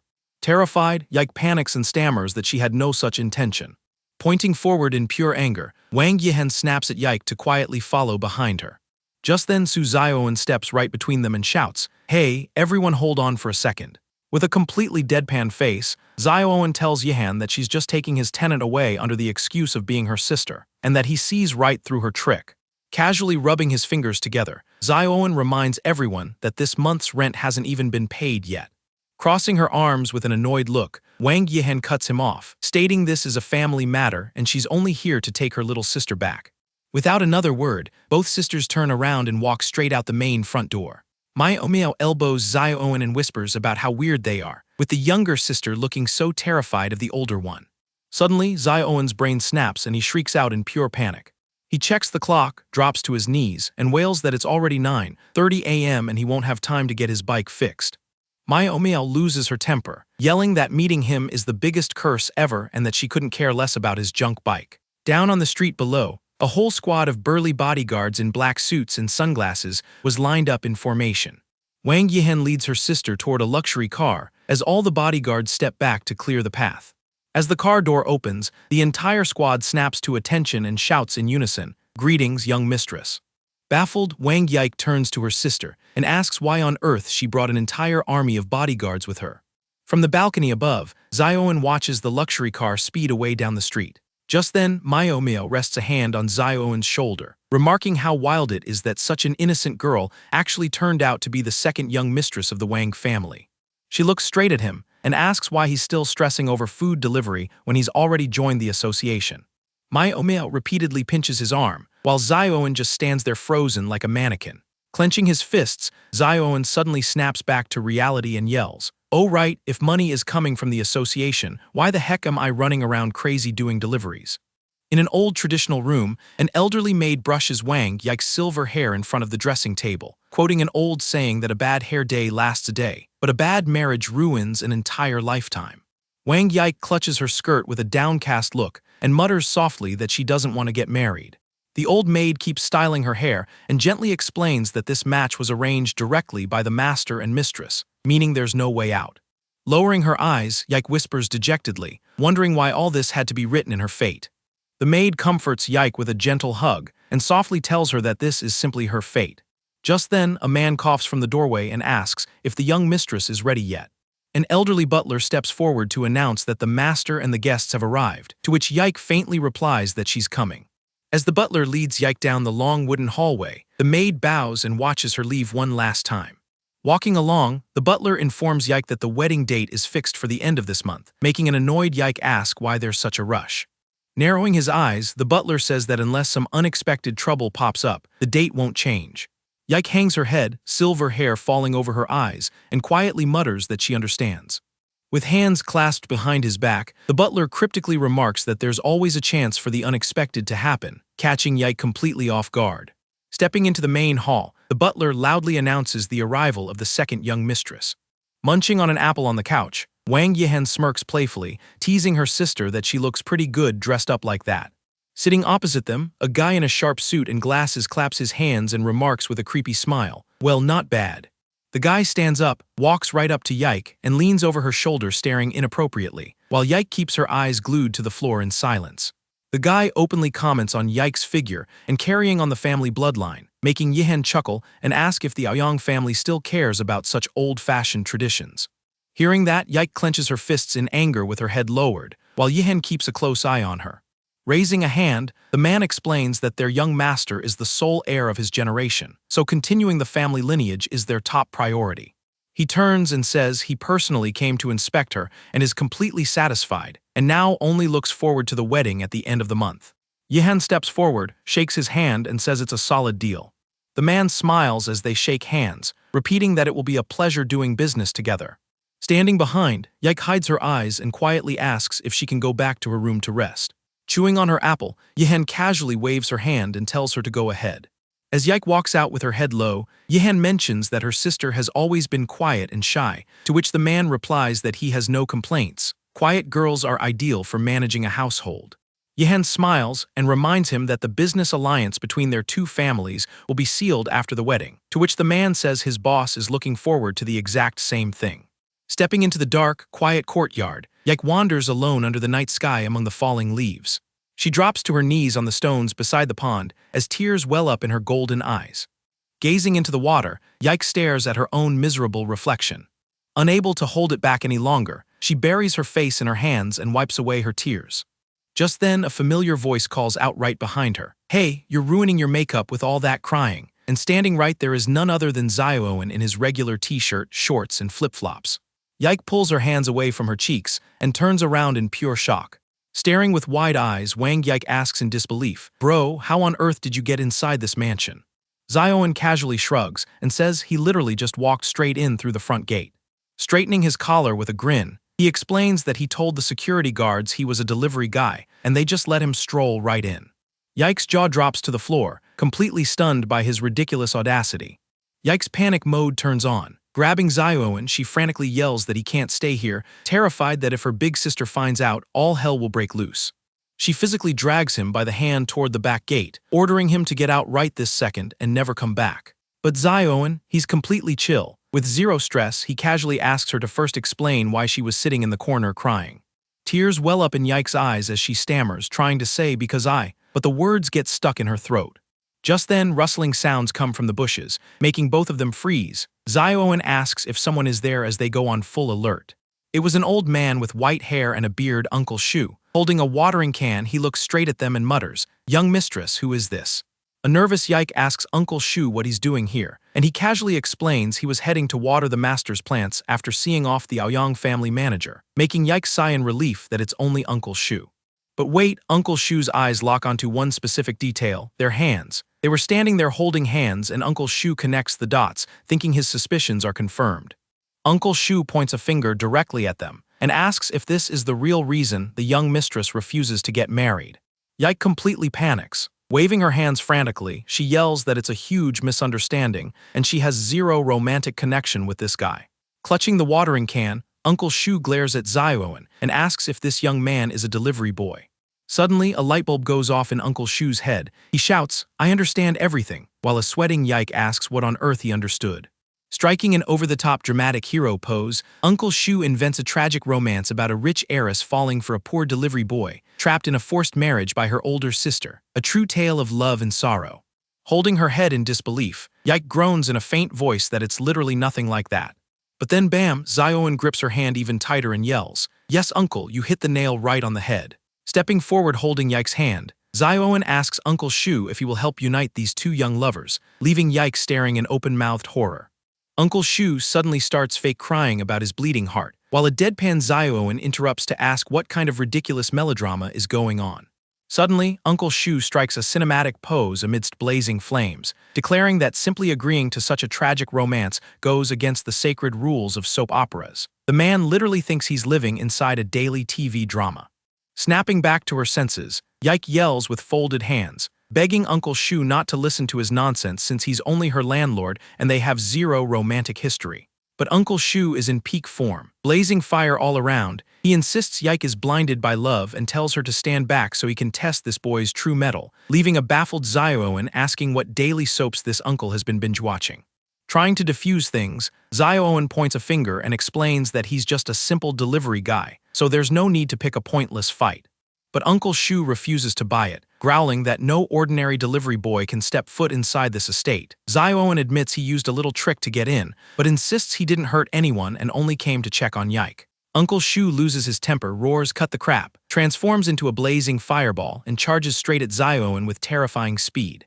But wait, Uncle Shu's eyes widen in sheer shock. This kid moves with lightning speed before he can even track him, effortlessly dodging the blow and countering in the blink of an eye. Zioen slams Uncle Shu into the ground so hard the wind gets knocked out of him, pinning him down and casually advising him not to get so hyped up over a small talk. Uncle Shu yells "You," wondering when on earth this guy moved so fast, and unleashes a fiery burst to break free. Zioen easily hops back in his flip-flops, totally relaxed, telling Uncle Shu once again to chill out while the old man rises back up with flames in his hands. Annoyed, Zioen calls out the family habit, remarking that no wonder Yike was crying. This whole family suffers from the same illness of never listening to anyone.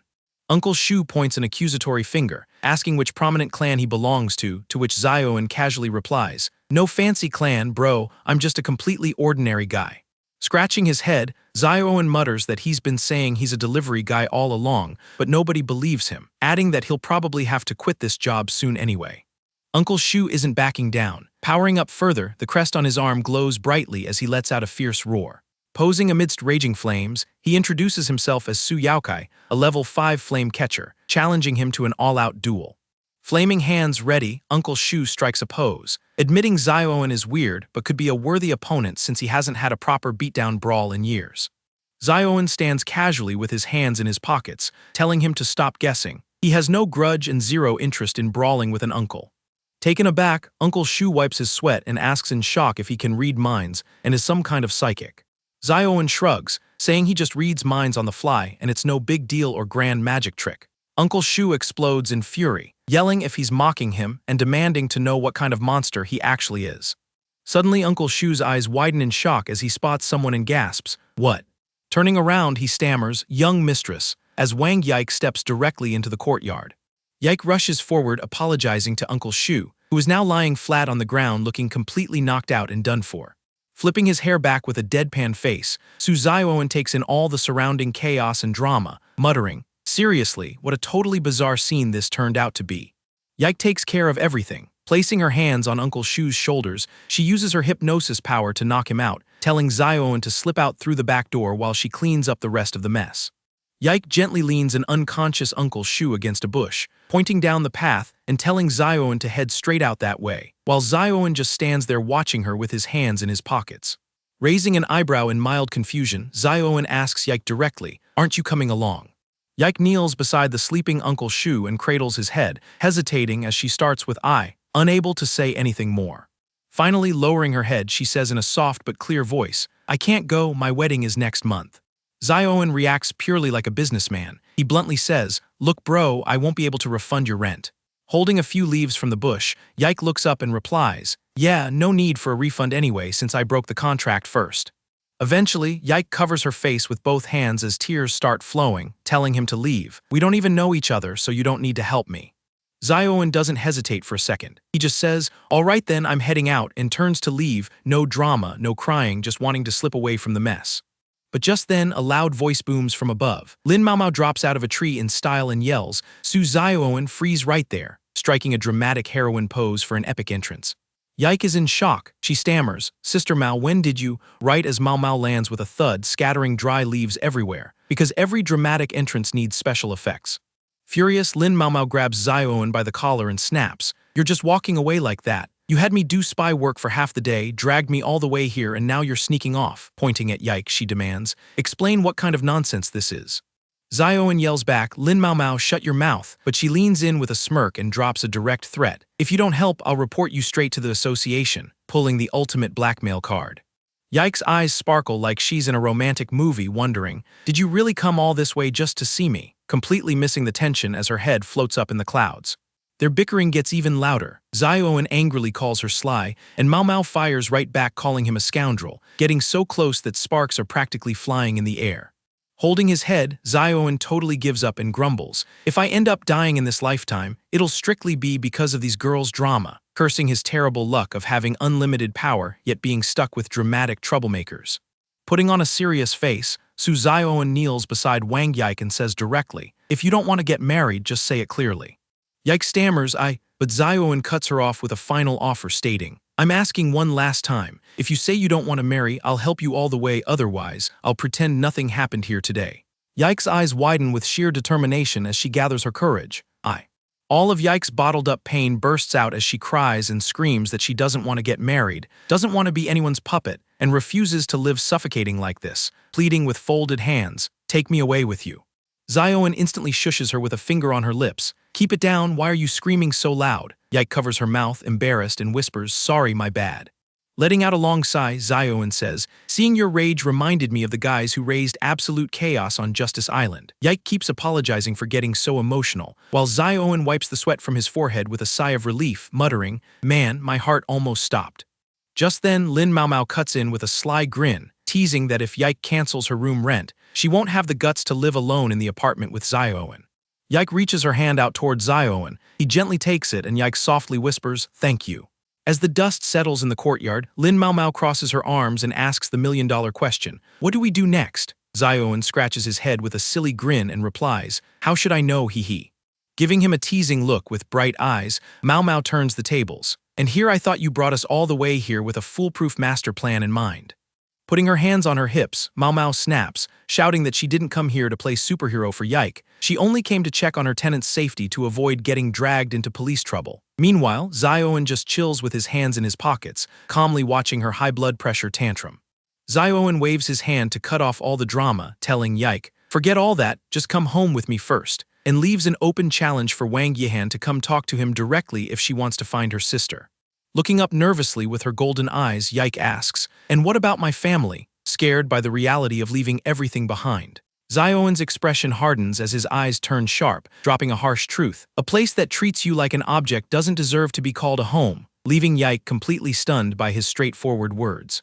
Lin Maomao jumps back in, pulling Yike into a hug and dragging her along. Oh, come on, we'll figure things out as we go, let's talk later, completely wrapping up the heavy conversation. As the three turn to leave, all the tension vanishes into thin air and Mao Mao's focus instantly shifts to food. I'm starving, let's go grab something good, suggesting they hit the nearby noodle joint. Back in the garden, Uncle Shu's hand suddenly pops out from the bushes as he tumbles onto the grass, dramatically bawling his eyes out with fake tears. Wah wah. Pulling out a handkerchief, he wipes his tears with a deep sigh and mutters to himself, good news so soon, the young mistress finally found a true friend, proving this uncle is an absolute emotional drama king. Now we cut straight to an old Japanese-style room. Uncle Shu stands bowing before the clan's new leader, the same silver-haired girl with two buns, sitting comfortably at the table. Uncle Shu admits his failure, reporting that the young mistress was taken away by her landlord and his friends, to which the leader coldly remarks that even his failure is one of a kind. Uncle Shu stands at attention, swearing his absolute loyalty to the mistress. The leader leans back with a relaxed smirk. "Oh, Uncle Shu, I was just kidding." Resting her chin on her hand, she asks, "Why are you in such a rush?" Uncle Shu's face fills with determination as he vows, "I'll go right now and bring the young mistress back." But the leader raises her hand to stop him. "No hurry, we have plenty of time." Baffled, Uncle Shu asks, "So you'll just let the young mistress stay outside like that?" Reaching for the fruit bowl, she says, "Let me see if that guy actually has real strength or if he was just talking big like the rest." The leader takes a bite of an apple, her yellow eyes turning razor sharp. She mentions that Yike had always been lifeless, but this sudden change in her has sparked her interest. And just then, a dark and menacing image of Su Zioen flashes in her mind. The leader continues, "This bizarre guy, Su Zioen, I can't believe I don't remember a single thing after entering the secondary illusion. That guy definitely pulled some trick on me." A close-up shows her yellow eyes burning with fierce determination. She orders in a firm voice, "Uncle Shu, you may step aside now." Uncle Shu bows and acknowledges, "Yes, mistress," standing quietly at attention in the silent room while the leader watches him from her seat. Sensing the heavy atmosphere, Uncle Shu lowers his head and quietly walks out of the room. Inside, Wang Yihan sits leisurely at the table peeling a banana, as if she has all the time in the world. Without losing her balance, she suddenly hurls the banana upward with lightning speed. The banana smacks right into the face of a burly, shirtless intruder hiding in the ceiling rafters, Gu Lu, hitting him so hard his teeth rattle. Yihan leans back with a hand on her head and casually asks, "Gu Lu, couldn't you have sent a text before showing up?"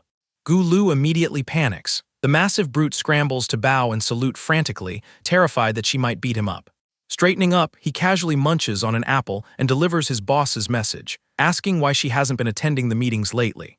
Making a face, Yihan says talking in meetings is a total waste of time. She says to tell that old man to use his brain and have everyone send typed text messages instead of voice calls. Chewing his apple, Gu Lu mocks the Phantom Clan for being afraid of the outside world and brags about his boss Gangshu's old-school style. Wang Yihan glares at him with sharp eyes and snaps, "Gu Lu, will you stop stuffing your face?" Gu Lu makes an annoyed face. "What, you think I'm fat too?" She gets irritated at him eating while talking, but Gu Lu bares his teeth with a warning. "If I don't eat, I get angry, and when I'm angry, I do bad things." Bored, Yihan leans back. "Forget all that, is there anything else besides calling me to the meeting?" Wiping crumbs from his mouth, Gu Lu asks, "The boss wants to know if the wedding between the Wang and Aoyang families went smoothly." Wang Yihan smirks with total confidence. "Smooth like butter, absolutely top tier." Gu Lu steps closer with a cunning grin. "The Aoyang family is crucial for our boss, so there shouldn't be any slip-ups." Waving her hand dismissively with cold eyes, Yihan shoos him away, telling him to leave if he has no more business, to enter properly next time instead of hanging from ceiling beams, and to change his bizarre look while he's at it. The burly, shirtless Gu Lu pauses with a grunt, looking slightly confused in the traditional room.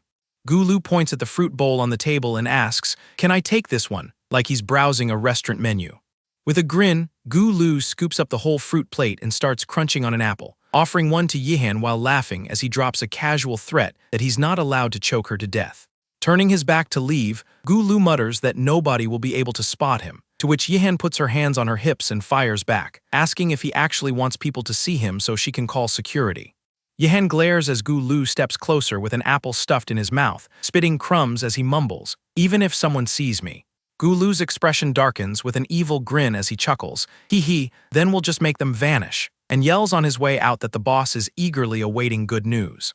Left alone, Wang Yihan collapses onto the floor and clutches her head in utter frustration, groaning, "What a massive headache, completely sick of this whole mess." Now we cut straight to the outside of Zioen's apartment building. It looked peaceful on the outside, but inside, things were about to heat up. Inside, Lin Mao Mao is grilling Yike about her family while Yike sits nervously on the couch, stammering, "Sister Mao, I really don't know anything," making it look like things are hitting a dead end. Putting her hands on her hips, Lin Mao Mao stands tall and scolds her, asking how the second young mistress of the Wang family knows literally nothing about her own family's shady business, looking totally stunned and annoyed. Yike cowers into the sofa like a frightened puppy, softly whimpering, "I'm only a young mistress in name, but I have zero standing in the house," before bursting into tears. "Sister Mao is so scary, I'm terrified," having a full-blown panic attack, poor girl.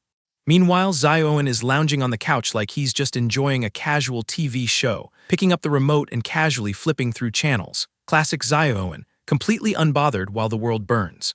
But that was the wrong move. Lin Mau Mau completely loses it, snatches the remote, and whacks him right over the head with it, screaming in a rage, "Get serious, we're talking business here," while Yike stares in shock from behind. Now with a bump on his head, Zioen grumbles with a deadpan look. "Just because your mind-reading power is weak doesn't mean you take your anger out on me, bro." His comedic timing being terribly off as always. Pulling her hair in utter frustration, Lin Mau Mau screams, "The association never found a single lead on the children of the morning. We finally got our hands on a clue, how can we just let it go?" Fuming because this case meant everything to her. Back at Zioen's place, the argument keeps going as Zioen stands over Lin Mau Mau with hands in his pockets, hitting her with a reality check. "I told you from the start, you didn't jump in to save Yike out of pure kindness. You just had your own selfish motives all along," leaving Lin Mau Mau just sitting on the couch, quietly taking in his words. It turns out Lin Mau Mau had already dug up the entire background of the Wang family before questioning Yike, and every single thing the girl said turned out to be completely true. Sprawling on the couch, Mau Mau complains that if she could handle high-level phantoms, she wouldn't be sitting here broke, explaining that the Wang clan has always treated their younger kids like disposable toys. Putting her feet up, she tells Zioen that over the next 2 days he has to come with her to the association for induction training, to which Zioen just deadpans an okay. Peeking from behind the sofa, Yike softly asks if she can tag along just to look around, mentioning that it was always her dream to join the association, but everyone told her her power level was too low. Turning to her with a wave of her hand, Mau Mau tells her not to be silly, because the association always welcomes psychic power users with open arms. Yike's yellow eyes tremble as she nervously stammers, "But my big sister said." Crossing her arms, Mau Mau cuts her off immediately, telling her to stop bringing up her sister because that arrogant woman was lying straight to her face. She adds that recruiters from the association visited the Wang family multiple times, but the family turned them down flat every single time. In a flashback, Yihen crushes Yike's dreams, telling her that with a mere level 3 power, the association wouldn't even look her way. But Mau Mau hypes Yike up, saying that given the right opening, even a level 3 can knock out a level 5 using hypnosis. Blinking, Yike remembers how she just put Uncle Shu to sleep, wondering if she really is capable of pulling off something that big. Standing tall, a strange glow surrounds Yike as she gets fully pumped to test out her hidden potential. A flashback shows little Yike watching her big sister Yihen hold glowing hearts, shining bright as the family's greatest prodigy in a century. Yike hangs her head in sadness, remembering how she was always stuck in the background behind her sister's spotlight. Just then Su Zioen steps in with a smirk, places a hand on Yike's shoulder, and drops his classic advice. Becoming too powerful only brings endless trouble. Mau Mau crosses her arms with a suspicious look, then steps closer with a bright smile to ask the big question. Wang Yike pumps her fist into the air and loudly declares with full excitement, "I want to do it." Mau Mau gives a sly grin, while Zioen deadpans a warning that whenever she smiles like that, a massive disaster is bound to happen. Unfazed by the weird mood, Yike grips her collar and insists that whatever the path, she has to give it a shot at least once. Mau Mau explains the whole ordeal of joining the association, saying even backdoor entries require passing strict written exams and power assessments. Yike's eyes go wide as she gasps, "Another test," to which Mau Mau confirms there's a secret test that nobody on the outside even knows about.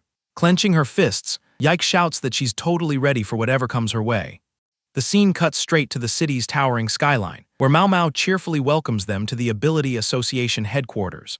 Craning their necks, the three stare up at the colossal skyscraper touching the clouds, looking like tiny ants standing before it. Mau Mau lays down the rules. The induction training will last 3 full days. Pointing at Zioen, she says she'll take him to the training office while Yike waits in her personal cabin. Wang Yike flashes a sweet smile and casually says, "All right."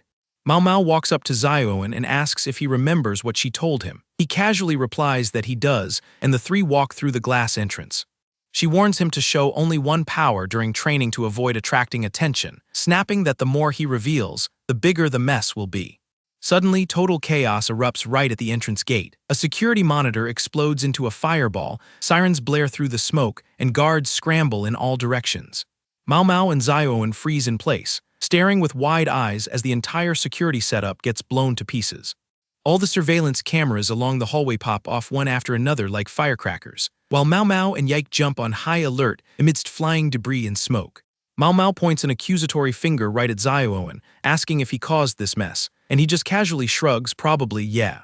Losing her mind, Mau Mau screams at him to rein in his ridiculous power, or the entire association will be put on red alert. Running a hand through his hair, Zioen casually replies, How was I supposed to know their security meters were this cheap and fragile? Slipping a hand into his pocket with a sneaky grin, Zioen asks if she's going to like what he's about to pull out. Staring in pure bewilderment, Mao Mao asks what on earth he's holding in his hand. Zioen clips 2 pink antenna hairpins onto his head, proudly announcing that he copied the legendary Seiki K look to suppress his power. Seeing that this look isn't convincing enough, Zioen instantly spins around to alter his appearance even further. In true anime parody fashion, Zioen pops up rocking pink hair and green glasses as full-on Seiki K, asking, "Looks good now, right?" Mao Mao's temper shoots through the roof. Raising her fist, she roars, "Su Zioen pulling clown stunts in a serious situation like this. You are definitely getting beaten up today."